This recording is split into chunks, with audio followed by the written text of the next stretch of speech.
सुबह के साथ मैं संध्या लेकर हाजिर हूं आपका पसंदीदा शो नया सवेरा। अगले 1 घंटे में हम जानेंगे देश और दुनिया के हाल, साथ ही साथ आपको बताएंगे भारत और चिली के मध्य रिश्तों के बारे में, और ये रिश्ते आज किन मायनों में और भी प्रगाढ़ होते हुए नजर आएंगे, जानेंगे अपने रिपोर्टर से। आपको लिए चलेंगे दिल्ली विधानसभा की ओर भी, क्योंकि आज यहाँ पर प्रदूषण से जुड़ी हुई कैग रिपोर्ट भी पेश होने वाली है। और भी बहुत कुछ रहेगा खास। लोकसभा और राज्यसभा में कौन कौन से बिल होंगे, कौन कौन से बिल पर आज चर्चा होगी, पास होने की संभावना किन बिलों पर बनती हुई नजर आएगी, बहुत कुछ रहने वाला है खास। लेकिन शुरुआत करते हैं हेडलाइंस के साथ। आज से नए वित्तीय वर्ष की शुरुआत। 12 लाख तक की आमदनी पर नहीं देना होगा कोई टैक्स। केंद्रीय कर्मचारियों के लिए भी लागू होगी एकीकृत पेंशन योजना।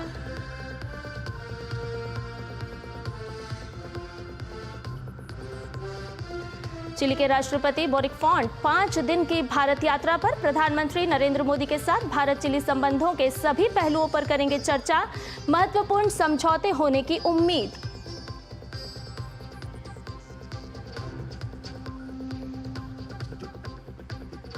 संसद के दोनों सदन में आज पारित हो सकते हैं कई महत्वपूर्ण विधेयक। त्रिभुवन सहकारी विश्वविद्यालय और कोस्टल शिपिंग बिल समेत गोवा विधानसभा में एसटी प्रतिनिधित्व बढ़ाने से जुड़े विधेयकों पर होगी चर्चा।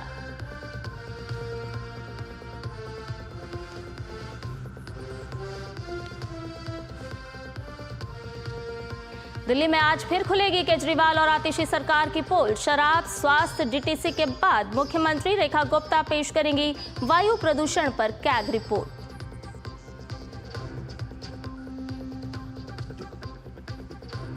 और अमेरिका में ट्रंप की टैरिफ पॉलिसी के कारण पहली तिमाही में बाजार प्रभावित। दिसंबर 2022 के बाद एस&पी और नैस्डैक में बड़ी गिरावट दर्ज।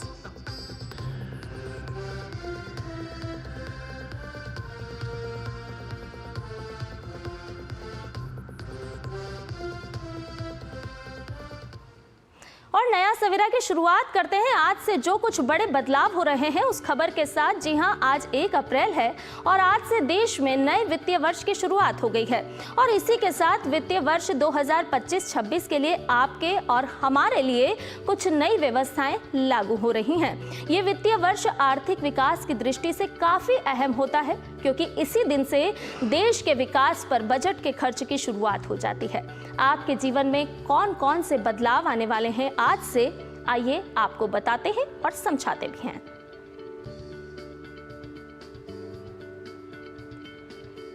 वित्त वर्ष की शुरुआत का दिन, ये वो दिन होता है जब टैक्स के लिहाज से आपका साल हो जाता है खत्म और होती है नए वित्तीय वर्ष की शुरुआत। यानी आपकी जो भी आमदनी या खर्च 31 मार्च तक हुई, उसी के लिहाज से आपको बीते हुए साल का टैक्स सरकार को चुकाना है। जो आमदनी या खर्च आप 1 अप्रैल के बाद से करेंगे उसका हिसाब होगा अगले साल। इसलिए जानकार मानते हैं कि आपको टैक्स के प्लानिंग की शुरुआत 1 अप्रैल से ही कर देनी चाहिए। लेकिन क्या आपको पता है कि 1 अप्रैल के बाद और क्या बदलाव होने जा रहे हैं? 1 अप्रैल के बाद से देश में नई कर व्यवस्था लागू हो जाएगी। 12 लाख तक की आमदनी तक आपको कोई भी टैक्स नहीं देना होगा। वेतनभोगी 75,000 रुपए की मानक कटौती के लिए भी पात्र होंगे, यानी 13.25 लाख तक कोई भी टैक्स नहीं। जो मोबाइल नंबर प्रभावी नहीं है उसके जरिए यूपीआई पेमेंट नहीं हो पाएगा। 1 अप्रैल 2025 से ही केंद्र सरकार की एकीकृत पेंशन योजना लागू हो जाएगी। जीएसटी पोर्टल पर मल्टी फैक्टर ऑथेंटिकेशन की शुरुआत होगी, जो कि ज्यादा सुरक्षित है। 50 लाख से ज्यादा की खरीद बिक्री पर टीसीएस नहीं काटना पड़ेगा। 1 अप्रैल के बाद 15 वर्ष से ज्यादा पुरानी गाड़ियों पर ईंधन भरने की अनुमति नहीं होगी। जीएसटी संबंधी गड़बड़ियों को रोकने के लिए 1 अप्रैल 2025 से नए नियम प्रभावी हो रहे हैं। 10 करोड़ से ज्यादा के सालाना टर्नओवर पर कारोबारियों को नए इनवॉइस पोर्टल पर ई इनवॉइस अपलोड करना जरूरी हो जाएगा। ये इनवॉइस बिक्री के 1 माह के भीतर ही अपलोड करना जरूरी है। पहले ऐसी कोई भी समय सीमा नहीं थी। Ajay Mishra, DD news, Delhi. रुक करते हैं अगली खबर का। चिली के राष्ट्रपति गैब्रियल बोरिक फॉन्ट भारत की 5 दिवसीय यात्रा पर हैं। बोरिक फॉन्ट आज दोपहर प्रधानमंत्री नरेंद्र मोदी से मुलाकात करेंगे और भारत और चिली के संबंधों के सभी पहलुओं पर चर्चा करेंगे। वे राष्ट्रपति द्रौपदी मुर्मू से भी मिलेंगे, जो उनके सम्मान में भोज का आयोजन करेंगी। राष्ट्रपति बोरिक के साथ एक उच्च स्तरीय प्रतिनिधिमंडल भी होगा, जिसमें मंत्री, सांसद, व्यापार संघ और भारत चिली सांस्कृतिक संबंध से जुड़े प्रमुख चिली नागरिक शामिल होंगे। राष्ट्रपति के रूप में ये उनकी पहली भारत यात्रा होगी। इस दौरान राष्ट्रपति बोरिक आगरा, मुंबई और बेंगलुरु भी जाएंगे।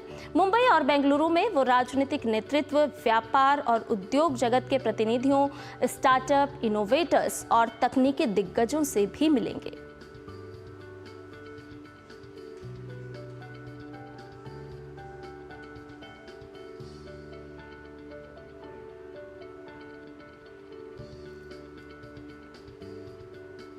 और भारत चिली संबंधों की विशेषता पारंपरिक रूप से गर्मजोशी, मित्रता और विभिन्न मुद्दों पर विचारों की समानता रही है। दोनों देश बहुपक्षीय मंचों पर व्यापक रूप से सहयोग करते हैं और जलवायु परिवर्तन, नवीकरणीय ऊर्जा और यूएनएससी के विस्तार और सुधारों पर समान विचार साझा करते हैं। तो आइए एक नजर डाल लेते हैं दोनों देशों के व्यापार और आर्थिक संबंधों पर। एलएसी क्षेत्र में भारत का 5वां सबसे बड़ा व्यापारिक साझेदार है चिली। भारतीय निवेश लगभग 620 मिलियन अमेरिकी डॉलर होने का अनुमान।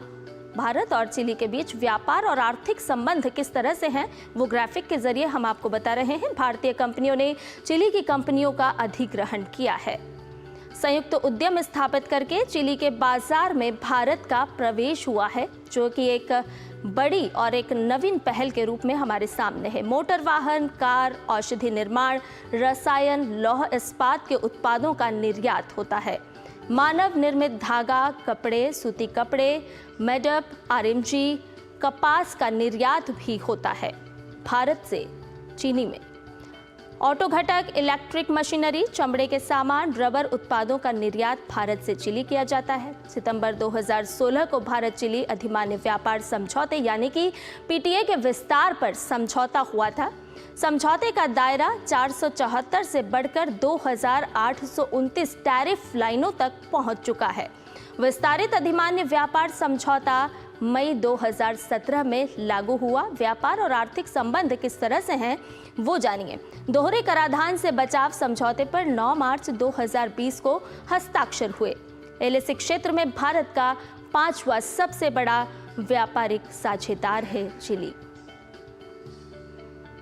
भारतीय निवेश लगभग 620 मिलियन अमेरिकी डॉलर होने का अनुमान भी है। भारतीय कंपनियों ने चिली की कंपनियों का अधिग्रहण किया।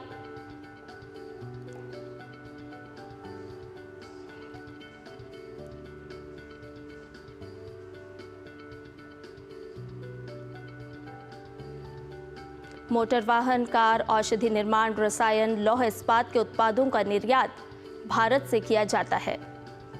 मानव निर्मित धागा, कपड़े, सूती कपड़े, आरएमजी कपास का भी निर्यात भारत से चिली में होता है। यानी कि आर्थिक संबंध किस तरह से प्रगाढ़ हैं भारत के साथ चिली के, वो हम आपको बता रहे हैं। सितंबर 2016 को भारत चिली अधिमान्य व्यापार समझौते यानी कि पीटीए के विस्तार पर समझौता हुआ और इस समझौते का दायरा 474 से बढ़कर 2829 टैरिफ लाइनों तक पहुंच चुका है।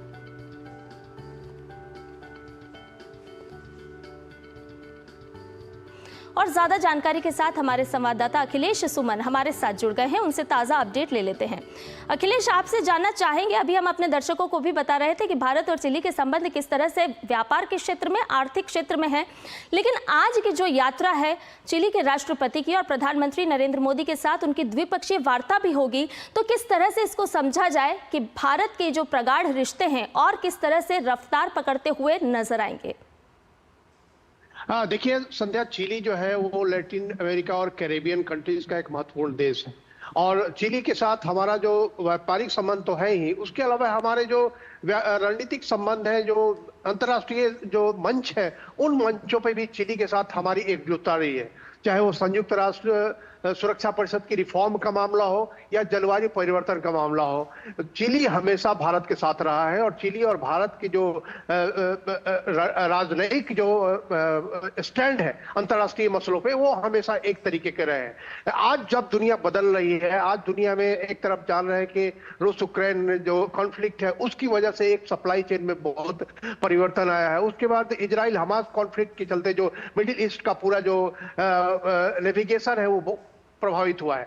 ऐसी स्थिति में भारत को चाहिए कि एक ऐसा अल्टरनेटिव सप्लाई चेन मिले जिसके कारण हम खास करके ऐसे मटेरियल्स, ऐसे उत्पाद, ऐसे जो पदार्थ हैं जिनका कि आधुनिक उपकरणों के निर्माण में बहुत उपयोग होता है। और चिली के पास एक बहुत ही महत्वपूर्ण चीज है, वह है लिथियम, और दूसरी महत्वपूर्ण चीज है चिली के पास कॉपर, तांबा जिसे कहते हैं। तो लिथियम और तांबा का चिली में बहुत ज्यादा भंडार है। और आज जब हम सेमी कंडक्टर के क्षेत्र में है और उसके अलावा जो ईवी, जो बैटरी के निर्माण, कार निर्माण में है, बैटरी आधारित जो सारे व्हीकल्स बन रहे हैं, उसमें लिथियम का बहुत ज्यादा उपयोग होता है। तो ऐसी स्थिति में जो चिली है वो हमारा एक अच्छा सप्लायर बन सकता है लिथियम का। और जो हम जा रहे हैं नॉन कन्वेंशनल एनर्जी में, उसमें भी चिली जो है वो ग्रीन एनर्जी के क्षेत्र में काफी महत्वपूर्ण उसका योगदान है, खास करके विंड एनर्जी में और सोलर एनर्जी में। तो इस हिसाब से कहें तो चिली जो है वो हमारे लिए आर्थिक रूप से, हमारे लिए रणनीतिक रूप से, और हमारे लिए जो रणनीतिक जो नवीकरणीय ऊर्जा है उस क्षेत्र में भी हमारे लिए बहुत ही महत्वपूर्ण है। जी संध्या। अखिलेश, ग्रीन एनर्जी की बात हो, जलवायु परिवर्तन की बात हो, आतंकवाद के मुद्दे की बात हो, चिली जो है हमारी भारत के साथ विचारधारा समान रखता है।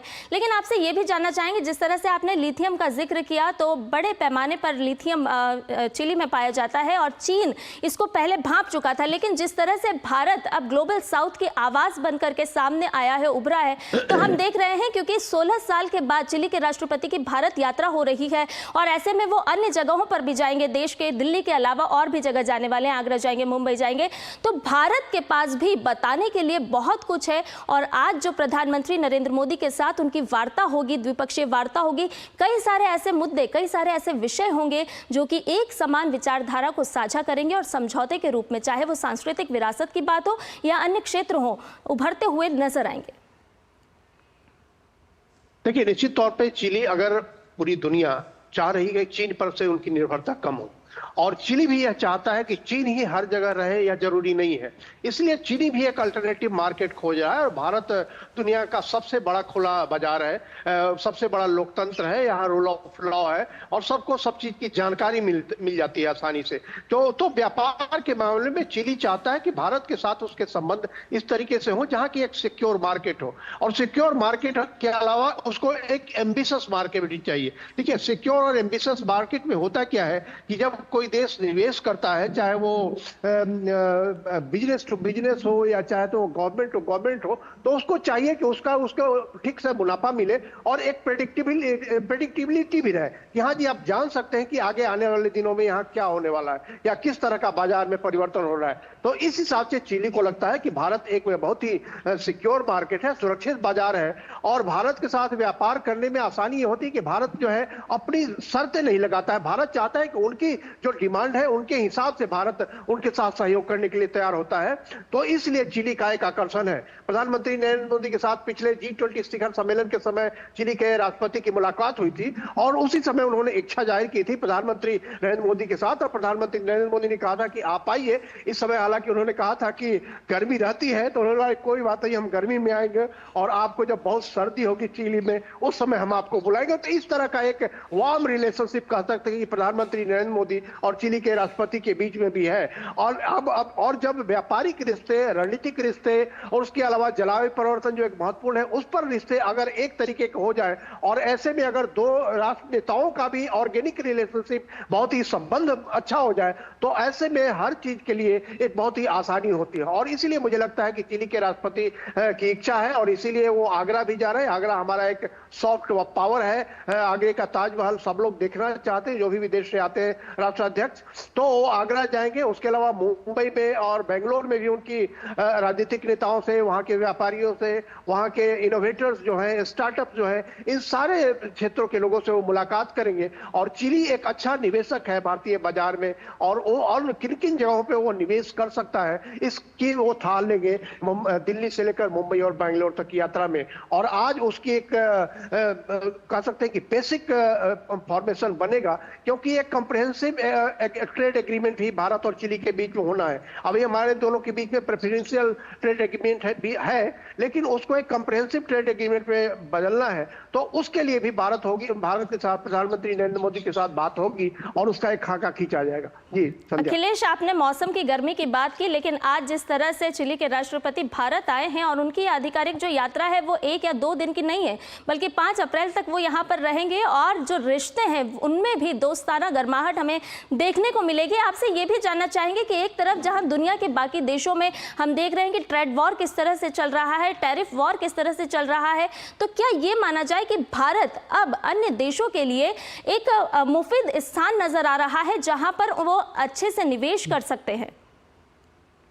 निश्चित तौर पे देखिए, भारत की नीति अब ऑल अलाइनमेंट की नीति है और भारत उन सभी देशों के साथ संबंध विकसित करना चाह रहा है जो देश भारत के साथ संबंध विकसित करना चाह रहे हैं। और भारत ने कह सकते हैं कि पिछले 11 साल में एक जो ईज ऑफ बिजनेस भारत ने एक ऐसा कानूनों में परिवर्तन किया है, उसके अलावा जो सिंगल विंडो सिस्टम कई क्षेत्रों में लगाया गया है, एफडीआई के क्षेत्र में कई जगहों पे एफडीआई की प्रतिशत जो बढ़ाया गया है, तो उन सारे चीजों के चलते भारत एक सुरक्षित बाजार के रूप में उभरा है पिछले 11 सालों में। और प्रधानमंत्री नरेंद्र मोदी ने हर जगह जाकर भारत के क्या क्या परिवर्तन हो रहे हैं इसकी भी झलक दी है। और जिस तरीके से पिछला G20 सम्मेलन, शिखर सम्मेलन भारत में संपन्न हुआ, उससे भी दुनिया के देशों को भारत की जो बढ़ती हुई ताकत है उसका एक अंदाजा लगा कि भारत किस तरीके से अपने आप को प्रोजेक्ट कर रहा है। और जो प्रोजेक्शन आप करते हैं उसके चलते जो आपका एम्बिशन दिखता है पूरी दुनिया में, तो उस एम्बिशन की झलक जो है मार्केट पर भी दिखती है। उस एम्बिशन की झलक यहाँ के जो इंटरप्रेन्योर्स हैं, यहाँ का जो बाजार है, यहाँ के जो व्यापार करने वाले लोग हैं, उन सारे लोगों के विश्वास में भी उसका प्रतिफलन दिखता है। और इसीलिए मुझे लगता है कि चिली के जो राष्ट्रपति हैं और वो बहुत बड़े प्रतिनिधिमंडल के साथ आ रहे हैं भारत, जिसमें कि व्यापारी भी हैं, जिसमें कि पार्लियामेंटेरियंस भी हैं, जिसमें कि अच्छी खासी संख्या में उनके मंत्रिमंडलीय सहयोगी हैं, उसके अलावा अधिकारियों का एक बड़ा वर्ग है। तो इस रूप में चिली और भारत के बीच में जो 5 दिनों की यात्रा वहां के राष्ट्रपति की हो रही है, एक कह सकते हैं कि एक बहुत एक ब्रॉडर आउटलुक लेकर वो आ रहे हैं और एक अंदाजा लगाने आ रहे हैं, क्योंकि हर देश अपने आप को डाइवर्सिफाई करना चाहता है। वो चाहता है कि उसको वो किसी एक देश पर या किसी 4 या 5 देश पर व्यापार के लिए निर्भर नहीं हो, क्योंकि दुनिया में जो एक कॉन्फ्लिक्ट की स्थिति जब हो जाती है तो उसमें व्यापार कई जगह रुक जाता है। तो इसीलिए लोग डाइवर्सिफाई करना चाहते हैं और इसीलिए चिली की भी इच्छा है और भारत की भी इच्छा है कि ऐसे अन्य जगहों पे जो जहां ऊर्जा के स्रोत हो, जहां की रेयर अर्थ मटेरियल्स मिल पाता हो, जहां से व्यापार करना आसान हो, तो यह भारत भी चाहता है और चिली भी इसी रास्ते पर भारत के साथ दोस्ती बढ़ाना चाहता है। बिल्कुल, बहुत बहुत शुक्रिया अखिलेश, तमाम जानकारी हमसे और हमारे दर्शकों से साझा करने के लिए। तो भारत और चिली के संबंधों के बारे में हमने आपको बताया। वहीं आज प्रधानमंत्री नरेंद्र मोदी के साथ जो द्विपक्षीय वार्ता होनी है वो बहुत मायनों में खास होगी। अगली खबर का रुख करते हैं। आपको बताएं कि नीदरलैंड के विदेश मंत्री कैस्पर वेटकैम्प ने दिल्ली में विदेश मंत्री डॉक्टर एस जयशंकर से मुलाकात की। इस दौरान व्यापार, निवेश, नवाचार, जल, कृषि, स्वास्थ्य, सुरक्षा और लोगों के बीच संबंधों सहित बढ़ते द्विपक्षीय सहयोग पर भी चर्चा हुई। सेमीकंडक्टर, ग्रीन हाइड्रोजन, शिक्षा समेत अन्य क्षेत्रों में नई संभावनाओं का पता लगाने पर बातचीत हुई। डॉक्टर एस जयशंकर ने वैश्विक रणनीतिक घटनाक्रमों और बहुध्रुवीयता के महत्व का भी उल्लेख किया। वेटकैम्प की ये पहली भारत यात्रा है। विदेश मंत्रालय ने कहा है कि इस यात्रा से भारत और नीदरलैंड के बीच बहुआयामी संबंध और भी मजबूत होंगे।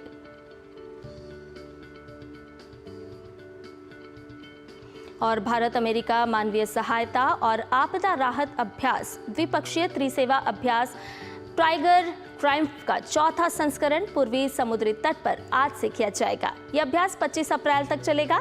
इस अभ्यास का उद्देश्य भारत अमेरिका मानवीय सहायता और आपदा राहत के लिए अंतर संचालन क्षमता विकसित करना है।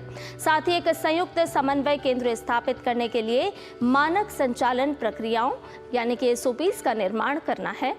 इस अभ्यास में भारतीय नौसेना के जहाज जलाश्व, घड़ियाल, मुंबई और शक्ति भाग लेंगे। वहीं अमेरिकी नौसेना के जहाज कॉमस्टॉक और रॉल्फ जॉनसन अभ्यास में हिस्सा लेंगे।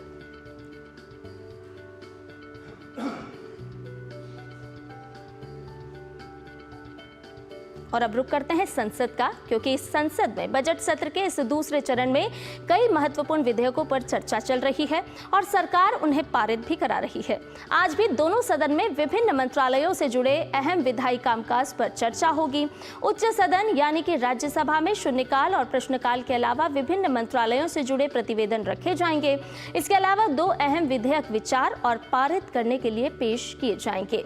सबसे पहले नागरिक उड्डयन मंत्री किंजरापु राममोहन नायडू वायुयान वस्तुओं में हित संरक्षण विधेयक 2025 को विचार और पारित करने के लिए पेश करेंगे। ये बिल भारत में लागू होने वाले अंतर्राष्ट्रीय समझौतों को कानूनी प्रभाव देने का प्रयास करता है, जिसमें मोबाइल उपकरणों में अंतर्राष्ट्रीय हितों से संबंधित केप टाउन कन्वेंशन और मोबाइल उपकरणों में अंतर्राष्ट्रीय हितों से संबंधित कन्वेंशन का प्रोटोकॉल शामिल है। कन्वेंशन और प्रोटोकॉल का उद्देश्य विमान, हेलीकॉप्टर और इंजन जैसे हाई वैल्यू एसेट्स के अधिकार सुरक्षित करने में एकरूपता लाना है।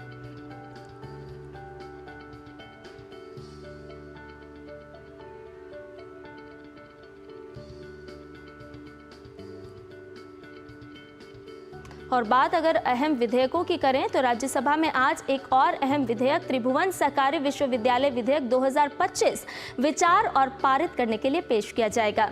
गृह मंत्री अमित शाह विधेयक को विचार और पारित करने का प्रस्ताव करेंगे। विधेयक में ग्रामीण प्रबंधन संस्थान आणंद गुजरात को त्रिभुवन सहकारी विश्वविद्यालय के रूप में स्थापित करने का प्रावधान है। वर्तमान में IRMA एक सोसाइटी के रूप में पंजीकृत है। विश्वविद्यालय का उद्देश्य ये है कि विश्वविद्यालय सहकारी क्षेत्र में शिक्षा, प्रशिक्षण और क्षमता निर्माण प्रदान करेगा और संबंधित क्षेत्रों में अनुसंधान और विकास गतिविधियां संचालित करेगा। ये डिग्री कार्यक्रम, दूरस्थ शिक्षा और ई-लर्निंग पाठ्यक्रम भी प्रदान करेगा और सहकारी क्षेत्र में उत्कृष्टता केंद्र विकसित करेगा। ये भारत में या भारत से बाहर किसी अन्य स्थान पर दूरस्थ परिसर या संबद्ध संस्थान स्थापित कर सकता है। संबद्धता और मान्यता बोर्ड इसके लिए बनाए जाएंगे, जिसकी अध्यक्षता कुलपति करेंगे।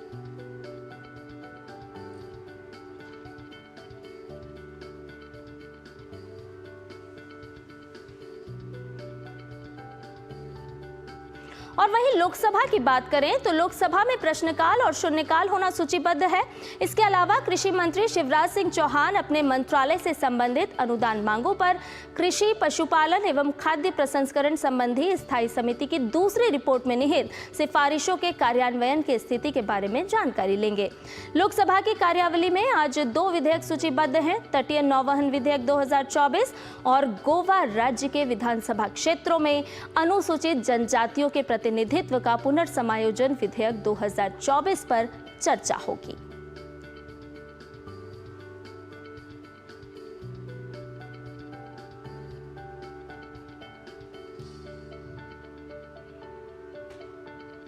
और इस पर कुमार आलोक हमारे संवाददाता हमारे साथ जुड़ गए हैं, उन्हीं से ताज़ा अपडेट भी ले लेते हैं। कुमार आलोक, आपसे जानना चाहेंगे कि आज लोकसभा और राज्यसभा दोनों ही सदन में अहम विधायी कामकाज सूचीबद्ध किए गए हैं, जहां पर गोवा को लेकर के एक महत्वपूर्ण विधेयक लोकसभा में, तो वहीं राज्यसभा की बात करें तो शिक्षा के क्षेत्र में विस्तार होता हुआ नजर आएगा।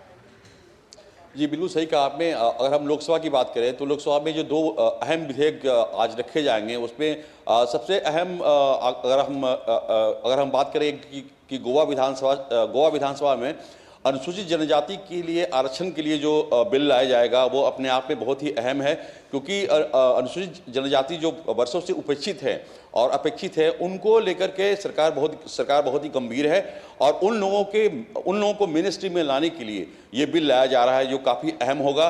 और अगर हम बात करें राज्यसभा की, तो राज्यसभा में त्रिभुवन यूनिवर्सिटी, जो हम कहेंगे कोऑपरेटिव मूवमेंट, जो इंडिया में आप कहें कि 60 के दशक में, 70 के दशक में कोऑपरेटिव मूवमेंट के बदौलत हम लोग बहुत आगे बढ़े, हमारा देश बहुत आगे बढ़ा।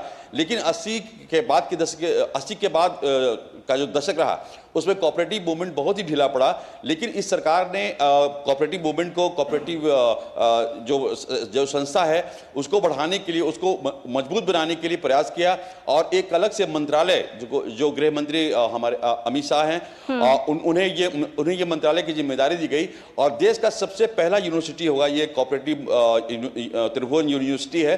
लोकसभा से ये बिल पास हो गया है और राज्यसभा में आज इसे रखा जाएगा सदन में और इसको पास भी कराया जाएगा। तो ये अपने आप में इंपॉर्टेंट बिल है। लेकिन इस बजट सेशन के दूसरे पार्ट की अगर हम बात करें तो सबसे बहुत जो इंटरेस्टिंग है या कहें कि बहुत ही लोगों की निगाहों में है ये वक्फ संशोधन बिल। वक्फ संशोधन बिल क्या लाया जाएगा इसी सत्र के अब क्योंकि अभी दो तीन दिन रह गए हैं सत्र के बजट सत्र के दूसरे सत्र के समाप्ति में। तो ये काफी इंटरेस्टिंग होगा ये देखना कि क्या सरकार आज तो सूचीबद्ध नहीं है, अगर हम लोकसभा की कार्यवाही देखें या राज्यसभा की कार्यवाही देखें तो दोनों में लिस्ट ऑफ बिजनेस जो होता है उसमें ये वक्फ संशोधन बिल नहीं है। लेकिन ये आशा की जा रही है कि सरकार इसी सत्र में यानी बजट सत्र के दूसरे चरण में वक्फ संशोधन बिल को लाएगी और उसमें जनता दल यू जेडीयू जो जिसके नीतीश कुमार नेता हैं और चंद्रबाबू नायडू की पार्टी, उसमें उनका इन दोनों पार्टियों का क्या रोल रहता है ये देखने वाली बात होगी। लेकिन अगर हम बात करें कि उनके सांसद चाहे चंद्रबाबू नायडू की पार्टी की तेलुगु देशम के सांसद हों या जेडीयू के सांसद हों वो लगातार वक्फ बिल का समर्थन करते नजर आ रहे हैं। ऐसे में यह देखना इंटरेस्टिंग होगा कि आने वाले जो 2-3 दिन है संसद के बजट सत्र के दूसरे चरण का जो दौर है उसमें अगर ये बिल आता है तो इन दोनों पार्टियों का क्या रुख होगा ये देखने वाली बात होगी। वायुयान वस्तुओं में हित संरक्षण को लेकर के बहुत ही अहम बिल है जो आज राज्यसभा में रखा जाएगा, उस पर चर्चा भी होगी, पास भी होने की पूरी संभावना नजर आती है। लेकिन इसके लाभ की अगर हम बात करते हैं तो किस तरह से ये एक रूपता लाता हुआ नजर आएगा? देखिए बहुत सारे हमारे ऐसे कानून हैं जो इस देश में हैं। अगर हम न्याय संहिता की बात करें या और भी बैंकिंग अमेंडमेंट बिल की बात करें तो जो 1930, 1928 वो जो रेगुलेशन था उस रेगुलेशन पे ही ये कानून अभी तक रहा है। तो उन कानूनों में उसको बढ़ोतरी देने के लिए या उसमें एडवांसमेंट देने के लिए सरकार ने अपनी ओर से कोशिश की है। उसी तरीके से वायुयान जो बिल है उसमें भी काफ़ी सारी जो ऐसे प्रावधान हैं जो काफ़ी पुराने हैं और उन प्रावधानों को सरकार बदलना चाहती है और समीचीन यानी समय के साथ अपने आप को मेंटेन करने के लिए सरकार ने इस कानून में बदलाव का प्रावधान किया है। लोकसभा में ये बिल आया था और आज ये जब बिल केंद्रीय नागरिक उड्डयन मंत्री पेश करेंगे तो उसमें जो चर्चा में जो भाग लेंगे या तो विपक्षी सांसद हो या सत्ता पक्ष के सांसद हो तो उनके जो विचार होंगे वो उन विचारों को लेकर के सरकार उसमें मॉडिफिकेशन करेगी। बिल्कुल, सहकार से समृद्धि की बात हो या फिर वायुयान के क्षेत्र में एकरूपता लाने की बात हो या फिर गोवा विधानसभा में एसटी के लोगों के साथ जिस तरह से उपेक्षा हो रही थी उन्हें अपेक्षा की तरफ ले जाने की बात हो, बहुत ही महत्वपूर्ण आज का लोकसभा और राज्यसभा दोनों ही सदन की कार्रवाई रहने वाली। बहुत बहुत शुक्रिया आलोक तमाम जानकारी हमसे साझा करने के लिए। और फिलहाल रुकने एक छोटे से ब्रेक के लिए जल्द हाजिर होंगे।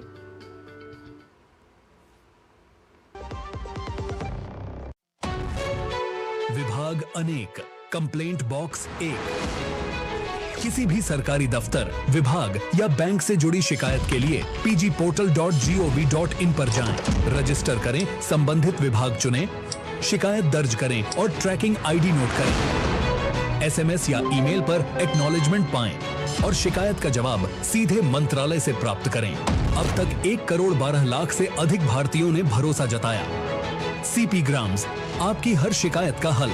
अभी शिकायत दर्ज करें pgportal.gov.in।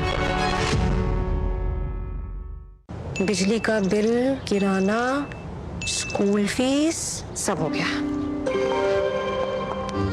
बन गया बजट? हाँ, 5000 बच गए। तो नई साड़ी ले ले ना, पिछले महीने तो ली थी।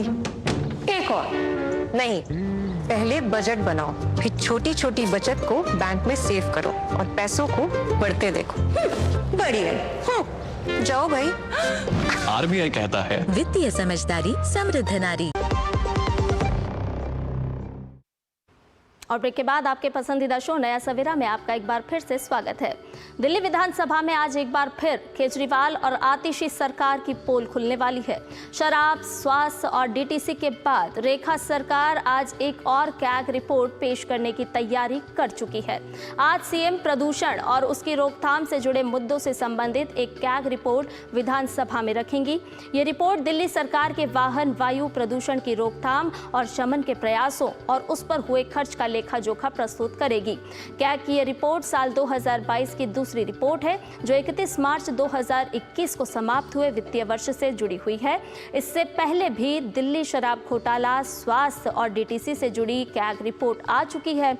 इसके साथ ही कैग की ऑडिट रिपोर्ट पर चर्चा करते हुए मुख्यमंत्री रेखा गुप्ता ने ये आरोप लगाया था कि पूर्व आम आदमी पार्टी सरकार के कार्यकाल में डीटीसी को 70,471 करोड़ रुपए का नुकसान हुआ है। वहीं रिपोर्ट सामने आने पर साफ हो सकेगा कि केजरीवाल और आतिशी सरकार ने वायु प्रदूषण को नियंत्रित करने के लिए क्या-क्या कदम उठाए थे।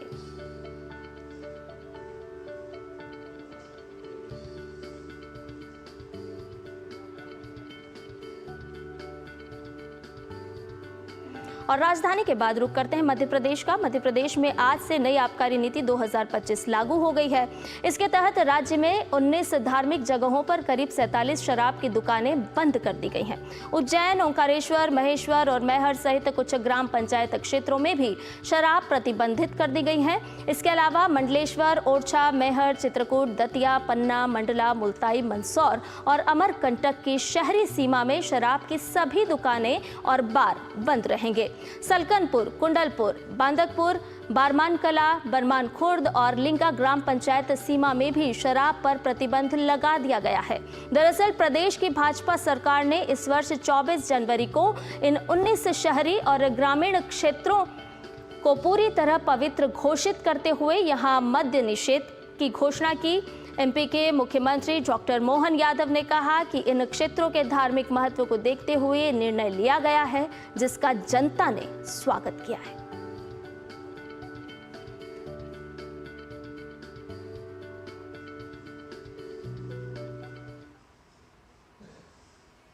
जब कैबिनेट की थी तब हमने निर्णय किया था कि हमारे धार्मिक शहरों में जो विसंगतियां थी, जैसे उदाहरण के लिए बाबा महाकाल की नगरी में 1 किलोमीटर तक शराबबंदी थी, बाद में ओपन थी। ऐसे कई नगरों में तो हमने कहा था जो धार्मिक नगर पूर्णतः इनके अंदर शराबबंदी करें और इसीलिए उसका दायरा खोलते हुए जो नगर परिषद है नगर परिषद एरिया के बाहर, जो नगर निगम है नगर निगम के बाहर, जो नगर पंचायत नगर पालिका है उनके एरिया के बाहर और खासकर दतिया, ओरछा, पन्ना, उज्जैन, महेश्वर, मंडलेश्वर, ओंकारेश्वर, कटनी, मैहर की माताजी, ऐसे स्थानों को, अमरकंटक जहाँ माँ नर्मदा का उद्गम है, ऐसे स्थानों से हमने शराबबंदी की लिस्ट से इनको बाहर किया था और मुझे संतोष है। इस प्रकार की व्यवस्थाओं को समाज ने भी बहुत पसंद किया।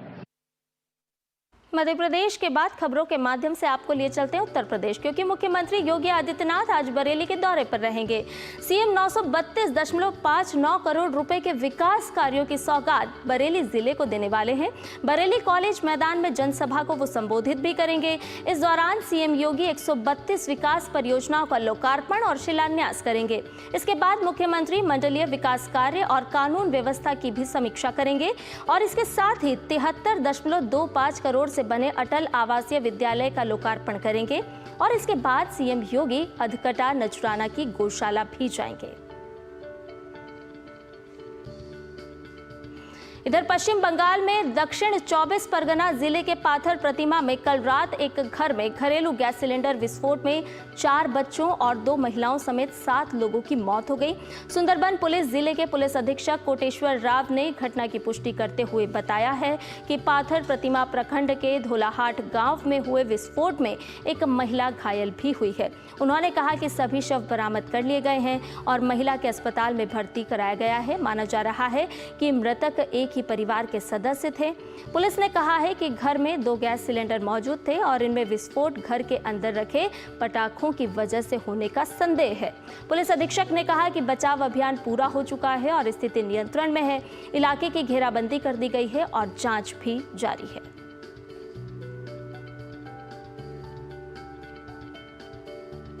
वहीं मुगल बादशाह औरंगजेब की कब्र को लेकर आरएसएस की ओर से एक बड़ा बयान सामने आया है। संघ के नेता और पूर्व सरकार्यवाह सुरेश भैयाजी जोशी ने कहा है कि ये मुद्दा अनावश्यक ही उठाया जा रहा है। इस विवाद में वक्त बर्बाद करना ठीक नहीं है। भैयाजी जोशी ने कहा कि औरंगजेब यहीं मरा तो कब्र भी यहीं बनी। भैयाजी जोशी ने कहा कि हर मुद्दे को राजनीति से नहीं जोड़ना चाहिए।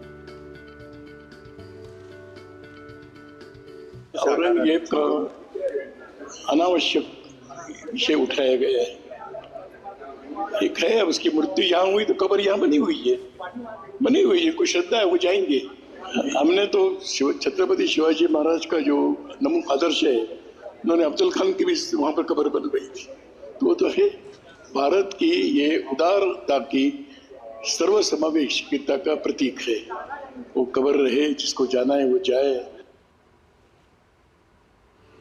अब बात करते हैं टाइगर प्रोजेक्ट की, क्योंकि बाघ संरक्षण के प्रति भारत की प्रतिबद्धता, समर्पण, नवाचार और सामुदायिक भागीदारी की यात्रा रही है।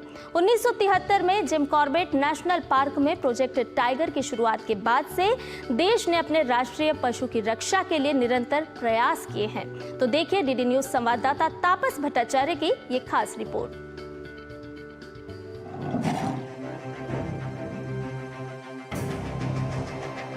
भारत, जहां बाघ सिर्फ एक शिकारी नहीं बल्कि शक्ति, संस्कृति और संरक्षण का प्रतीक है। 1 अप्रैल 1973 प्रोजेक्ट टाइगर की शुरुआत जिम कॉर्बेट नेशनल पार्क में हुई, जब बाघों की प्रजाति विलुप्त होने की कगार पर थी। उस समय सिर्फ 9 बाघ अभयारण्य और 1800 बाघ थे। ये विलुप्त होती प्रजाति को बचाने की दौड़ थी। अब 50 साल बाद भारत में बाघों की कहानी का एक नया अध्याय लिखा जा रहा है। प्रधानमंत्री नरेंद्र मोदी के नेतृत्व में इस मिशन को नई गति मिली है। 2018 में भारत ने बाघों की संख्या को 2 गुना करने का लक्ष्य समय से 4 साल पहले पूरा कर लिया। 2006 में जहां बाघों की कुल संख्या 1411 थी, वहीं 2022 में ये बढ़कर 3682 हो गई। प्रधानमंत्री नरेंद्र मोदी ने इसे परिस्थिति और अर्थव्यवस्था का सामंजस्य बताया। समुदाय आधारित मॉडल के जरिए स्थानीय लोग अब बाघों के रक्षक बन गए हैं। 2023 में भारत बाघों तक ही सीमित नहीं रहा।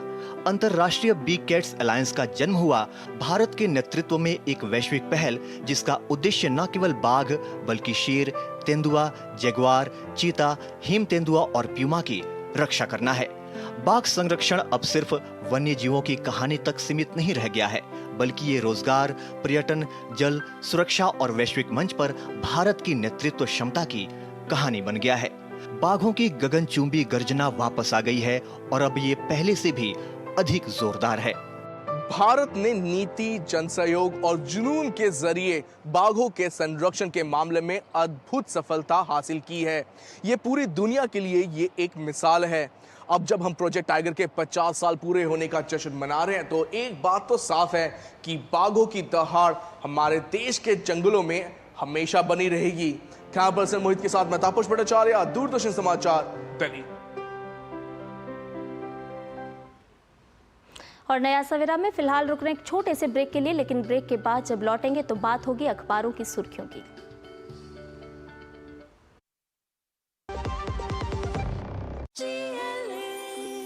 जो लक्ष्य चुना था समझ आने लगा है। GLA यूनिवर्सिटी, उच्च लक्ष्य की निश्चित प्राप्ति। एक ऐसा तबका जो रिटायरमेंट के बारे में आज भी बिल्कुल नहीं सोचता, वो है औरतें। औरतें कमा के भी वल्नरेबल हैं। सो NPS एक इक्वालिटी ला रहा है। हम सब एक बराबर प्लेटफॉर्म पे हैं। अपने बेहतर कल को सुनिश्चित करने के लिए NPS जरूरी है। और ब्रेक के बाद नया सवेरा में आपका एक बार फिर से स्वागत है। और जिस तरह से हमने बताया था कि ब्रेक से लौटकर बात होगी अखबारों की सुर्खियों की, तो रुक करते हैं अखबारों की सुर्खियों के हमारे खास सेगमेंट की ओर।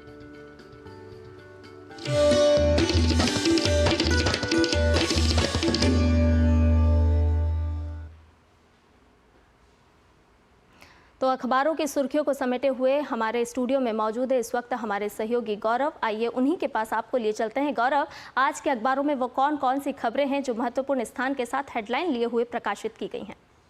शुक्रिया संध्या। गुड मॉर्निंग सभी दर्शकों को। आपको बता दें कि खबरों को तलाश कर और तराश कर हम आपके लिए इस सेगमेंट में लेकर आते हैं। तो चलिए शुरुआत करते हैं और आपको बताते हैं सबसे पहली खबर कौन सी है आज की। तो आपको बता दें कि जिस तरह से अमित शाह ने, गृह मंत्री अमित शाह ने इस बात को दर्शाया है कि देश के हर जिले में खुलेगा मेडिकल कॉलेज, और काफ़ी महत्वपूर्ण पहल है। जैसा हमने देखा है कि बुनियादी ढांचा जो स्वास्थ्य का है उसको और ज़्यादा हाईटेक बनाने के लिए और विकसित करने के लिए तमाम प्रयास किए जा रहे हैं, और इसीलिए हेल्थ सिस्टम को जो और ज़्यादा मजबूती दी जा रही है। और इसी सिलसिले में अमित शाह ने कहा है कि अब हर जिले में, देश के हर जिले में अब मेडिकल कॉलेज खुलेगा और इसकी पहल अगले 5 सालों तक हम देखने को मिलेगी। और लगातार हमने देखा है कि इस पर तेजी से काम करना भी शुरू कर दिया गया है और तमाम ऐसे राज्य हैं और तमाम ऐसे जिले हैं जिसमें ये तेजी से काम करते हुए भी नजर आ रहे हैं। केंद्रीय मंत्री हिसार के अग्रोहा स्थित महाराजा अग्रसेन मेडिकल कॉलेज में महाराजा अग्रसेन की प्रतिमा का अनावरण और आईसीयू ब्लॉक का उद्घाटन और पीजी हॉस्टल के शिलान्यास कार्यक्रम को संबोधित कर रहे थे, जिस दौरान उन्होंने ये बात कही। और जिस तरह से हमने देखा है कि जो बुनियादी ढांचा है स्वास्थ्य का, उसको किस तरह से विकसित करना, इसके लिए जो कवायद है वो तेज होती हुई नजर आ रही है और ये बात गृह मंत्री अच्छी तरीके से जानते हैं और इसी को लेकर अब आगे का जो रोड मैप है उसको अगले 5 सालों के लिए रखा गया है। अगली खबर का रुख करते हैं और साफ तौर पर यह खबर सभी देशवासियों के लिए बहुत जरूरी है, क्योंकि आने वाले समय में जैसा कि हमने देखा है कि अब लगातार जो गर्मी का सितम है वो धीरे धीरे बढ़ता हुआ नजर आ रहा है। तो इस पर भी कहा गया है कि वर्ष 1901 के बाद इस साल का मार्च अब तक का सबसे गर्म महीना रहा है और आने वाले समय में यानी आने वाले महीनों में इस बार लू अधिक दिन तक सताती हुई नजर आएगी और इससे लोग दो चार होते हुए भी नजर आएंगे। तो देश में अगले 3 महीने सामान्य से अधिक का यहाँ पर जो तापमान है वो रहने वाला है और तमाम रिकॉर्ड भी बनते हुए नजर आ सकते हैं, क्योंकि आईएमडी के अनुसार अप्रैल में देश के ज्यादातर हिस्सों में अधिकतम न्यूनतम पारा सामान्य से अधिक रह सकता है और अप्रैल से जून के दौरान उत्तर पश्चिम भारत समेत देश के अधिकांश हिस्सों में लू के बढ़ने की आशंका है और अप्रैल में बारिश सामान्य के करीब रहेगी। तो ये आईएमडी ने साफ तौर पर कहा है। इसके अलावा अगली खबर का रुख करें तो ये दिल्ली वासियों के लिए है, क्योंकि साफ तौर पर महापौर चुनाव की उल्टी गिनती जो है वो अब शुरू हो चुकी है और ट्रिपल इंजन की सरकार के साफ तौर पर आसार जो है वो नजर आ रहे हैं। जैसा हमने देखा कि भारतीय जनता पार्टी ने जिस तरह से अपनी बढ़त बनाते हुए जो सत्ता पे काबिज हुई है दिल्ली में, तो ऐसे में महापौर पर भी साफ तौर पर अब की बार देखा जा रहा है कि दिल्ली में सरकार बनने के बाद से लगातार इस बात का भी अंदेशा जताया जा रहा है कि अब नगर निगम में भी भाजपा के आने के आसार हैं, क्योंकि भाजपा को जो बढ़त है वो लगातार मिलती हुई नजर आई है और ये बढ़त अब की बार साबित भी करेगी। तमाम आंकड़े भी इसके जरिए पेश किए गए हैं कि किस तरह से पहले हमने देखा लोकसभा, उसके बाद विधानसभा, तो अब महापौर में भी ये साफ तौर पर नजर आएगा और ट्रिपल इंजन की जो सरकार है वो दिल्ली में बनती हुई नजर आ सकती है। इसके भी अनुमान लगाए जा रहे हैं। अगली खबर का रुख करते हैं, बेहद महत्वपूर्ण खबर। अंतर्राष्ट्रीय स्तर पर ट्रंप जब से सत्ता में आए लगातार हमने देखा है कि वो टैरिफ लगातार जो अपनी नीतियां हैं वो टैरिफ के जरिए दिखाते हुए नजर आए। तो अब एक बड़ी बात उन्होंने कही है कि रूस से तेल खरीदा तो 50% तक अतिरिक्त शुल्क लगेगा, ये ट्रंप ने कहा है। और ऐसा क्यों कहा है? क्योंकि अंतर्राष्ट्रीय बाजार में जो तेल की कीमतें हैं वो लगातार अब हम देख रहे हैं कि वो बढ़ती हुई नजर आ रही हैं कच्चे तेल को लेकर। और ट्रंप ने स्पष्ट कर दिया कि यूक्रेन संघर्ष खत्म करने की उनकी पेशकश को लेकर रूसी राष्ट्रपति जो व्लादिमीर पुतिन के रवैये से वे नाराज है और यही कारण है कि उन्होंने कहा है कि अगर साबित हो जाए कि रूसी राष्ट्रपति शांति प्रयासों को अटका रहे हैं तो वे द्वितीयक शुल्क लगाएंगे। और यह शुल्क कैसे होगा? ये उन तमाम देशों पर होगा जो रूस पर तेल को लेकर, कच्चे तेल को लेकर निर्भर है। तो ये अपने आप में बहुत बड़े आने वाले समय में एक चुनौतीपूर्ण तरीके को दर्शाता हुआ नजर आता है, क्योंकि हमने देखा है कि टैरिफ नीति के जरिए जिस तरह की कार्यशैली अभी तक ट्रंप की रही है, 1 अप्रैल के बाद साफ तौर पर यह नजर भी आएगा और ये जो है वो 25% से 50% तक भी जा सकता है, जिसका अंदेशा ट्रंप ने दिखाया है। और इसके अलावा आज की सबसे महत्वपूर्ण खबर, क्योंकि न्यूनतम राशि से लेकर आयकर तक जो तमाम नियम है वो बदलते हुए नजर आएंगे, क्योंकि आज 1 अप्रैल है और इसके बाद से ही हमने देखा कि जो फाइनेंशियल ईयर की शुरुआत हो रही है तो उसमें तमाम बड़े बदलाव हैं। क्या क्या वो बड़े बदलाव हैं कि 12,75,000 तक कमाने वालों को कर से राहत मिलती हुई नजर आएगी। इसके अलावा कारें जो हैं वो अब महंगी होती हुई नजर आएंगी और इस बात का अनुमान पहले भी लगाया गया था। यूपीआई से भुगतान में सुरक्षा ज्यादा बढ़ती हुई नजर आएगी और एकीकृत पेंशन योजना का विकल्प भी अब लोग चुन सकेंगे। इसके अलावा छोटे उद्यमों की टर्नओवर जो सीमा है वो बढ़ती हुई नजर आएगी। बैंक में न्यूनतम राशि रखना अब जरूरी हो जाएगा और इसके अलावा जीएसटी के ई-वे बिल नियम में भी काफ़ी बड़े बदलाव देखने को मिलेंगे। तो ये तमाम ऐसी प्रक्रिया है जो हम देख रहे हैं कि अब नए फाइनेंशियल ईयर की शुरुआत के साथ ही बदलती हुई नजर आएगी और साफ तौर पर इससे बड़े बदलाव के संकेत आने वाले समय में देखने को मिल सकते हैं। और इसी के साथ फिलहाल अभी अखबारों की सुर्खियों में इतना ही। आइए अब सीधे अपने सहयोगी के पास चलते हैं। संध्या हमारे साथ हैं। जी गौरव, हमारे दर्शकों के लिए अलग अलग क्षेत्रों से विभिन्न खबरों को समेट करके लाने के लिए देश की प्रगतिशील खबरों से लेकर के किस तरह से बदलाव आज 1 अप्रैल के साथ होने वाले हैं और साथ ही साथ दुनिया में किस तरह की हलचल चल रही है, तमाम खबरों से हमारे दर्शकों को अखबारों के माध्यम से रूबरू कराने के लिए आपका बहुत बहुत शुक्रिया। और अब देखते हैं दुनिया भर की कुछ खास खबरें।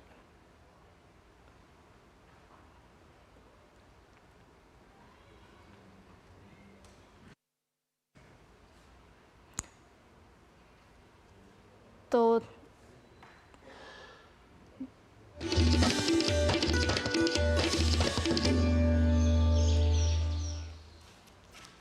नासा के अंतरिक्ष यात्री बुच विल्मोर और सुनीता विलियम्स ने 9 महीने बाद स्पेसएक्स कैप्सूल से पृथ्वी पर लौटने के बाद ह्यूस्टन में एक प्रेस कॉन्फ्रेंस की।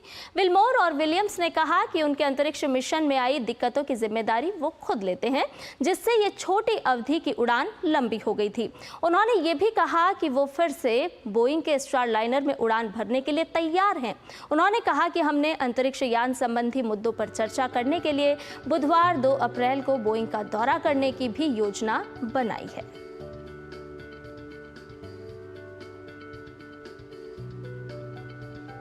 Down on a bed for the first time in 9 months was pretty awesome. I crashed until the next day, and then just trying to get up and trying to move around and understand gravity. Went through a bunch of tests, and then that evening I got to come home and see my dogs who were waiting for me. So that was pretty special. दुनिया भर की और भी खबरें जान लेते हैं, लेकिन अंदाज रहेगा फटाफट।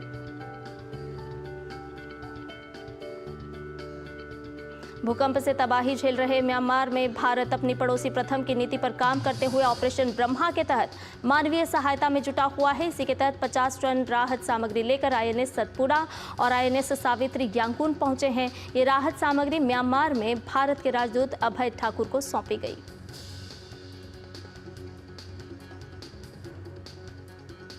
अमेरिका में ट्रंप की नई टैरिफ पॉलिसी के कारण S&P 500 और नैस्डैक कंपोजिट में दिसंबर 2022 के बाद सबसे बड़ी गिरावट दर्ज की गई है। मार्च में भी दोनों बेंचमार्क को भारी नुकसान हुआ।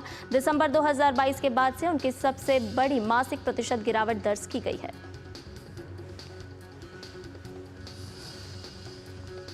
अमेरिकी राष्ट्रपति डोनाल्ड ट्रंप ने अगले महीने कतर, संयुक्त अरब अमीरात और सऊदी अरब की अपनी आगामी यात्राओं की घोषणा की है। ट्रंप ने दोहराया कि उन्होंने सऊदी अरब को अपना पहला विदेशी गंतव्य बनाने का फैसला किया, क्योंकि रियाद ने अमेरिकी कंपनियों में लगभग $1 ट्रिलियन अमेरिकी डॉलर का निवेश करने का वादा किया था। ईरान ने संयुक्त राष्ट्र सुरक्षा परिषद में अमेरिकी राष्ट्रपति डोनाल्ड ट्रंप की लापरवाह और आक्रामक टिप्पणियों के बारे में शिकायत की है। ईरान ने ट्रंप की इन टिप्पणियों को अंतर्राष्ट्रीय कानून और संयुक्त राष्ट्र चार्टर का घोर उल्लंघन बताया है।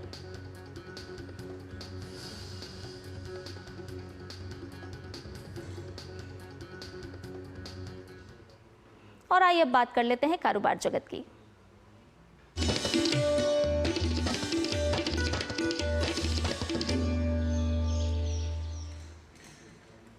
तो भारतीय रिजर्व बैंक आज अपनी स्थापना के 90 वर्ष पूरे कर रहा है। हालांकि इस यात्रा के दौरान आरबीआई ने कई उतार चढ़ाव भी देखे। इस वर्ष भी आरबीआई के स्थापना दिवस पर मुंबई में एक कार्यक्रम का आयोजन किया जा रहा है। तो देखिए हमारी एक खास रिपोर्ट। भारतीय रिजर्व बैंक ने अपनी स्थापना के साथ ही भारत के आर्थिक परिदृश्य और वित्तीय प्रणाली को आकार देने में महत्वपूर्ण भूमिका निभाई है।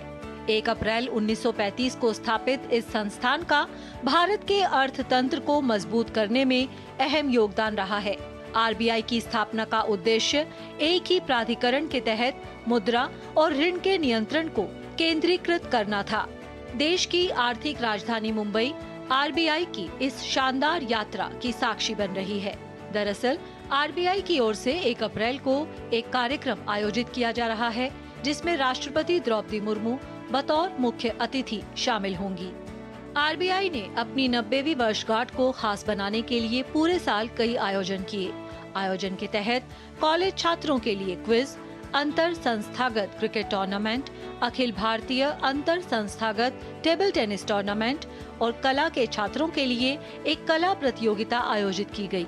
इसके जरिए लोगों को वित्तीय शिक्षा और सशक्तिकरण के लिए प्रेरित किया गया। आरबीआई ने समय के साथ अपनी भूमिका को एक बैंकिंग नियामक से विकसित कर एक समग्र आर्थिक विकास के प्रेरक के रूप में स्थापित किया है। आज के दौर में विश्व पटल पर मजबूत होती भारतीय छवि के पीछे भी आरबीआई का विशेष योगदान है। ब्यूरो इनपुट्स के साथ श्यामा मिश्रा की रिपोर्ट, डीडी न्यूज, मुंबई। और अब आपको खेल जगत की खबरों से रूबरू कराते हैं स्पोर्ट्स ट्रैक में।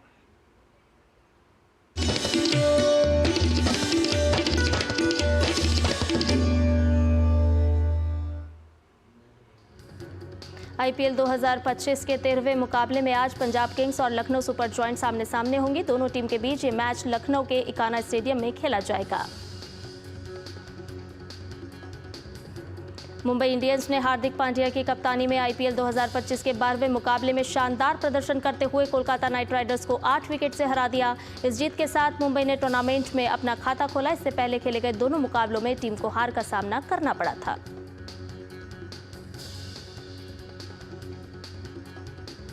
बिहार के ऐतिहासिक शहर राजगीर में हीरो एशिया कप 2025 का आयोजन किया जाएगा। 29 अगस्त से 7 सितंबर तक चलने वाले इस प्रतिष्ठित टूर्नामेंट की मेजबानी के लिए हॉकी इंडिया और बिहार राज्य खेल प्राधिकरण के बीच एक समझौता ज्ञापन पर हस्ताक्षर किए गए। ये टूर्नामेंट हाल ही में विकसित राजगीर हॉकी स्टेडियम में खेला जाएगा। भारत के स्क्वैश खिलाड़ी अभय सिंह ने पीएसए की ताजा रैंकिंग में 39वें स्थान पर आ गए हैं। अभी हाल ही में आयोजित हुए इंडियन ओपन में अभय सिंह एकल वर्ग में उपविजेता रहे थे, जिसका उन्हें रैंकिंग में फायदा मिला है।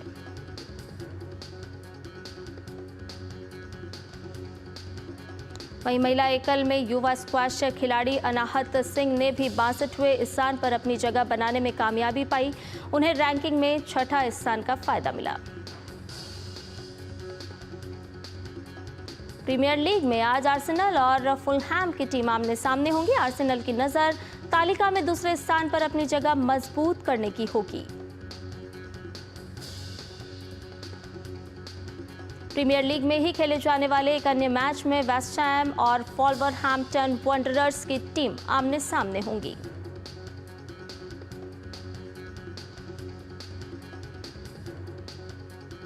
मैनचेस्टर यूनाइटेड और नॉटिंघम फॉरेस्ट अपनी प्रीमियर लीग में अपने 30वें इस मैच में भिड़ेंगी। नॉटिंघम फॉरेस्ट की नज़र जीत के साथ तालिका में दूसरा स्थान हासिल करने पर होगी।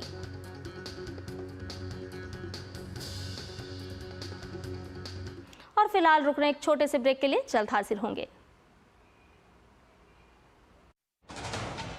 कश्मीर से कन्याकुमारी तक, कच्छ से कामाख्या तक, राज्यों की राजधानियों से प्रदेशों के कोने कोने तक, होगी हर राज्य के हर हिस्से की पूरी खबर। देखिए भारत एट 7 खबर राज्यों की डीडी न्यूज पर। झूठ से भी खतरनाक होता है अधूरा सच, और वैसे ही खतरनाक होती है अधूरी खबर, क्योंकि हर खबर के साथ जुड़ा होता है उसका इतिहास, वर्तमान और भविष्य। देखिए हर बड़ी खबर जिसमें होगा तथ्य, तर्क और सबूत। देखिए पूरा सच प्रखर श्रीवास्तव के साथ सोमवार से शुक्रवार शाम 7:30 बजे सिर्फ डीडी न्यूज पर।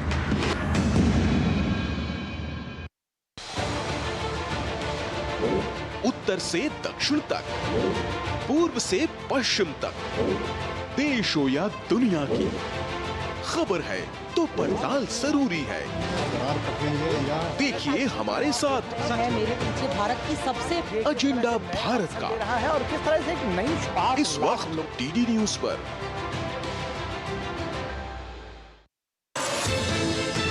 हर पल बदल रही है दुनिया, इसलिए हर खबर रखती है मायने।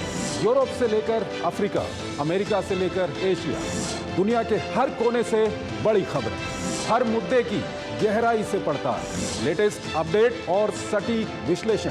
देखिए अंतर्राष्ट्रीय खबरों का भरोसेमंद कार्यक्रम खबर दुनिया की, सोमवार से शुक्रवार रात 10 बजे सिर्फ डीडी न्यूज पर।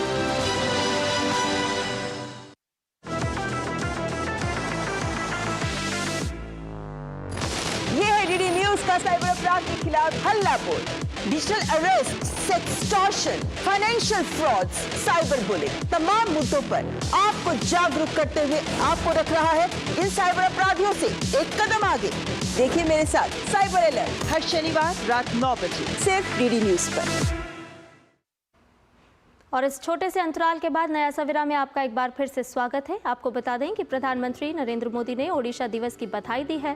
अपने सोशल मीडिया प्लेटफॉर्म एक्स पर पोस्ट करते हुए उन्होंने लिखा है कि उत्कल दिवस पर हार्दिक शुभकामनाएं। ये दिन ओडिशा की गौरवशाली संस्कृति को समर्पित है। भारत को ओडिशा के इतिहास, साहित्य और संगीत पर गर्व करता है। ओडिशा के लोग मेहनती हैं और उन्होंने विभिन्न क्षेत्रों में उत्कृष्ट प्रदर्शन किया है। पिछले एक साल में केंद्र और ओडिशा सरकारें राज्य की प्रगति को आगे बढ़ाने के लिए व्यापक स्तर पर काम कर रही है। ओडिशा दिवस के अवसर पर केंद्रीय गृह मंत्री अमित शाह ने देशवासियों को बधाई दी है। उन्होंने सोशल मीडिया प्लेटफॉर्म एक्स पर लिखा कि ओडिशा दिवस के अवसर पर ओडिशा के बहनों और भाइयों को हार्दिक शुभकामनाएं। शानदार सांस्कृतिक विरासत और अपार प्राकृतिक संसाधनों से संपन्न ओडिशा हमेशा से भारत के गौरव का रत्न रहा है। आज ये राज्य अपनी वास्तविक क्षमता को पहचान कर भारत का विकास इंजन बनने की ओर अग्रसर है। महाप्रभु जगन्नाथ ओडिशा को समृद्धि की नई ऊंचाइयों को छूने का आशीर्वाद दें।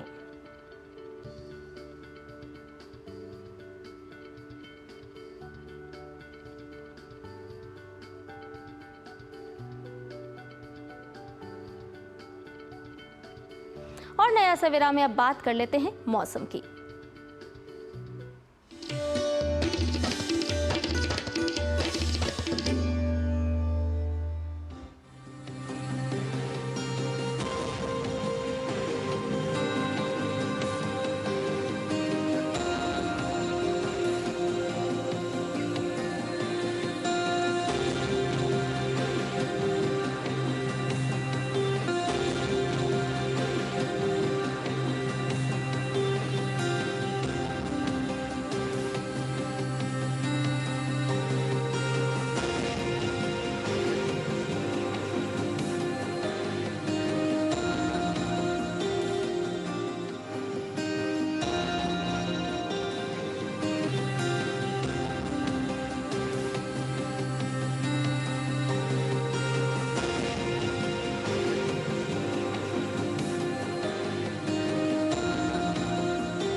और नया सवेरा में अब वक्त हो चला है आपसे विदा लेने का, लेकिन जाते जाते आपको छोड़े जा रहे हैं राजस्थान के उदयपुर में गणगौर उत्सव के पारंपरिक नृत्य, लोक संगीत और रंगारंग झलकियों के साथ। आप लीजिए इन मनमोहक दृश्यों का आनंद और मुझे और मेरी पूरी टीम को दीजिए इजाजत। नमस्कार।